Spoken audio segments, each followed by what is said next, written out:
Delhi liquor కేసులో కీలక పరిణామం చోటు చేసుకుంది. లిక్కర్ పాలసీ సీబీఐ కేసులో కేజ్రీవాల్ ను అరెస్టు చేశారు సీబీఐ అధికారులు.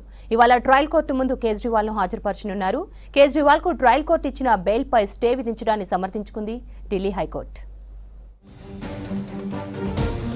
లిక్కర్ స్కామ్ కేసులో తీహార్ జైల్లో ఉన్న ఢిల్లీ సీఎం కేజ్రీవాల్ ని సీబీఐ అరెస్ట్ చేసింది. తీహార్ జైల్లో కేజ్రీవాల్ ని మొన్న సీబీఐ అధికారులు ప్రశ్నించారు.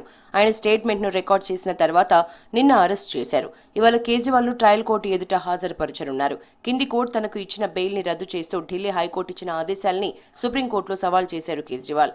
ఇవాళ ఆ పిటిషన్ పై విచారణ జరగాల్సి ఉంది. ఈలోపే ఆయన్ను సీబీఐ అధికారులు అరెస్ట్ చేశారు.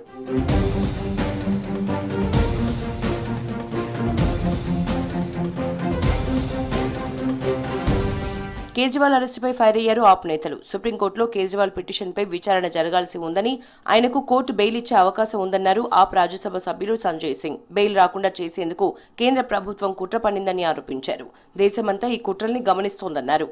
कि ऐसे समय में जब सुप्रीम कोर्ट से अरविंद केजरीवाल जी को जमानत मिलने की पूरी संभावना है, उससे पहले केंद्र की भाजपा सरकार ने सीबीआई के अधिकारियों के साथ मिलकर एक बड़ी साजिश रची है और ये साजिश है अरविंद केजरीवाल के खिलाफ सीबीआई का फर्जी मुकदमा तैयार करके उनको गिरफ्तार करने की।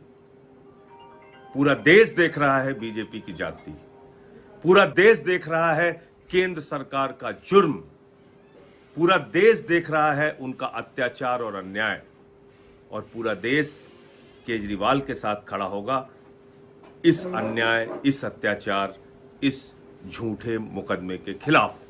మరోవైపు కేజ్రీవాల్ కు ట్రయల్ కోర్టు ఇచ్చిన బెయిల్ పై స్టే విధించడాన్ని సమర్థించుకుంటూ ఢిల్లీ హైకోర్టు తీర్పిచ్చింది. బెయిల్ మంజూరు సమయంలో కింది కోర్టు మైండ్ అప్లై చేయలేదని పేర్కొంది. ప్రివెన్షన్ ఆఫ్ మనీ లాండరింగ్ చట్టంలోని షరతులు ఈడీ వాదనల్ని సరిగా అర్థం చేసుకోలేదని తెలిపింది. నిన్న కేసు విచారణ చేపట్టిన ఢిల్లీ హైకోర్టు అరవింద్ కేజ్రీవాల్ ఈడీ ముందు రోజు సమర్పించిన లిఖితపూర్వక వాదనల్ని పరిశీలించింది. బెయిల్ పై ఇచ్చిన మధ్యంతర స్టే ఆర్డర్ ని కొనసాగిస్తూ తీర్పు చెప్పింది. తమ వాదనలు వినిపించేందుకు కింది కోర్టు తగిన సమయం ఇవ్వలేదని తెలిపింది. ఈడీ సమర్పించిన ఆధారాలు లేవనెత్తిన అంశాల్ని సీరియస్ గా పరిశీలించలేదని వివరించింది ఢిల్లీ హైకోర్టు.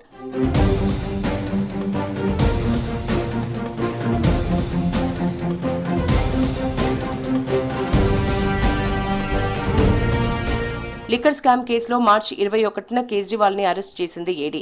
వారం రోజుల పాటు కస్టడీలోకి తీసుకుని ప్రశ్నించింది ఈడీ. ఆ తర్వాత జ్యుడిషియల్ కస్టడీకి తరలించారు ఈడీ అధికారులు. ఎన్నికల సందర్భంగా మే 10 నుంచి జూన్ 1 వరకు మధ్యంతర బెయిల్ పై విడుదలయ్యారు కేజ్రీవాల్.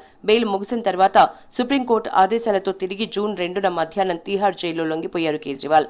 ఈ నెల 20న రౌస్ అవెన్యూ కోర్టు కేజ్రీవాల్ కు రెగ్యులర్ బెయిల్ మంజూరు చేసింది. దీంతో ట్రయల్ కోర్టు బెయిల్ ని సవాల్ చేస్తూ ఢిల్లీ హైకోర్టును ఆశ్రయించింది ఈడీ. ట్రయల్ కోర్టు ఇచ్చిన బెయిల్ పై స్టే ఇచ్చింది ఢిల్లీ హైకోర్టు. విచారణలో భాగంగా మరోసారి తన నిర్ణయాన్ని సమర్థించుకుంది.